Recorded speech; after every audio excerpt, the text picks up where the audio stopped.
मैं 2022 में आया था कोचिंग में, और उस टाइम मुझे शॉर्ट हैंड के बारे में कुछ भी नहीं पता था, और तब मैं सीजीएल की तैयारी कर रहा था। और तैयारी करते करते मुझे ये फील हो गया था कि शायद मैं नहीं कर पाऊँगा ये चीज़, क्योंकि थोड़ा कॉम्पिटिशन वाली चीज़ भी थी और थोड़ा घर पे भी चल रही थी कुछ चीज़ें। फिर मैं ये प्रदीप भैया है मेरे, इनसे मतलब मैं जुड़ा रहा हूँ काफ़ी सालों से, जो घर के पास ही रहते थे। फिर इन्होंने भी मतलब सर कोचिंग मतलब पहली ज्वाइन कर ली थी, सेलेक्ट हो गए। हाँ। तो ग्रेड सी एसएससी जैसे ग्रेड सी में 2022 में हुआ था, मिनिस्ट्री ऑफ डिफेंस में। तो उसके बाद फिर भैया ने मुझे बताया कि तू एक काम कर, सीजीएल वगैरह छोड़, ये शॉर्ट हैंड में आ जा, मतलब स्टेनो की तैयारी शुरू करते। तो फिर मैं आया कोचिंग में। उस टाइम क्या हुआ था कि एसएससी स्टेनो 2022 का एग्ज़ाम ऑलमोस्ट आ चुका था। रिटेन दिया मैंने, 2 महीने समथिंग तैयारी की थी, और आई गॉट 145 मार्क्स।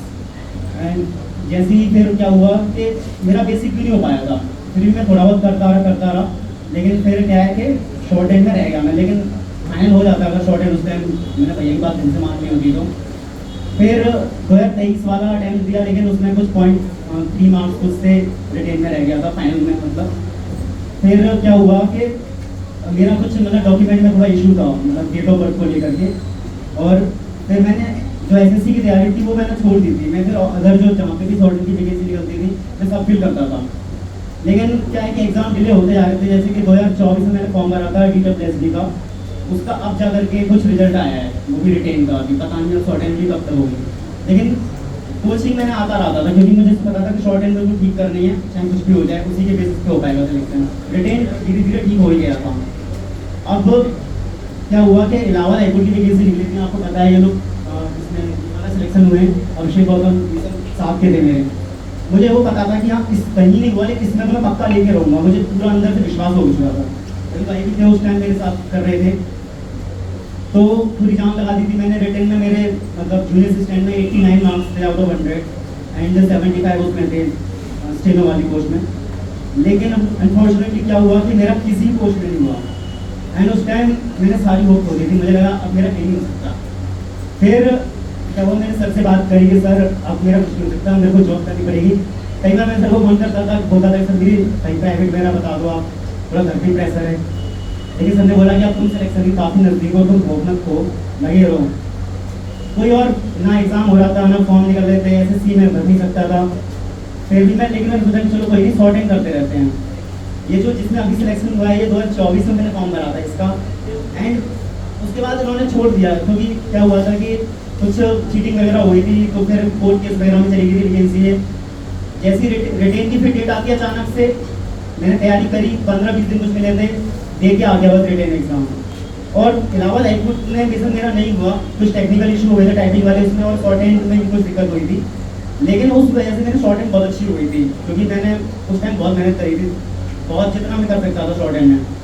वो मेहनत मेरे को ये नवोदय विद्यालय जो है इसके स्किल टेस्ट में मेरे को काम आई। मैं देकर के आया, मुझे अपने अंदर से पूरा भरोसा था कि शॉर्ट हैंड में मैं फेल नहीं हो सकता, चाहे कुछ हो जाए। बस मैं ये सोच रहा था कि रिटेन की कट ऑफ कितनी जा सकती है, उसमें भी नंबर ठीक थे तो लग रहा था हो जाएगा। लेकिन इतने फेलर्स हो गए थे, इतने सारी मतलब मैंने बहुत एग्जाम दिए मैंने, तो मुझे अब वो उम्मीद छोड़ चुका था कि होगा नहीं होगा, फर्क नहीं पड़ता था कि ठीक है होना होगा जब हो जाएगा।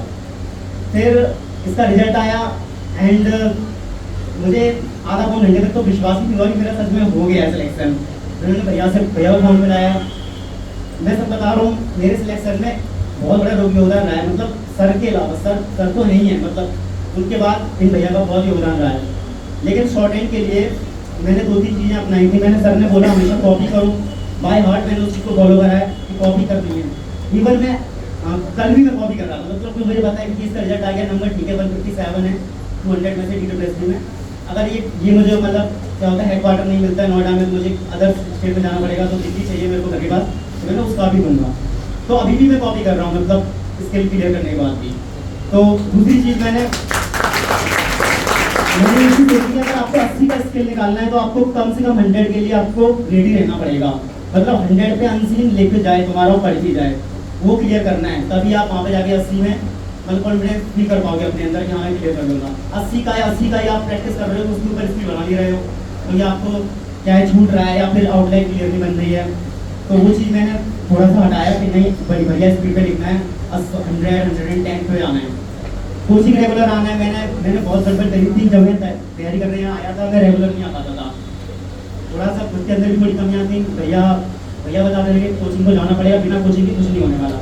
घर पर हम रेगुलर नहीं कर सकते, हम कितना भी समझाने खुद को कि हम घर पे कर लेंगे नहीं, 2-4 दिन कर लोगे, उसके बाद फिर कंटिन्यूटी और शॉर्ट एंड पूरा गेम कंटिन्यूटी का है, लगातार करना पड़ेगा, चाहे कुछ भी हो जाए, चाहे रिटेन की तैयारी एक बार छूट जाए, शॉर्ट एंड आपको नहीं छोड़नी है। अगर शॉर्ट एंड में मतलब आपको पहुंचना है उस लेवल पे। तो दूसरी चीज़, आप कोचिंग में आ रहे हो तो आप किसके साथ बैठ रहे हो ये भी बहुत मैटर करता है।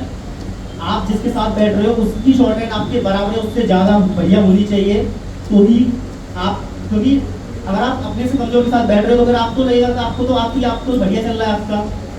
तो इसलिए रवि भाई इन्होंने, इनकी शॉर्ट एंड उससे ठीक थी और मैंने सोच लिया था कि हाँ इनके साथ ही करना है मेरे को, रीडिंग इनके साथ करनी है, लिखनी है सब कुछ, और इनकी वजह से फिर मेरे शॉर्ट एंड पर वहाँ से इम्प्रूव होना शुरू हो गई।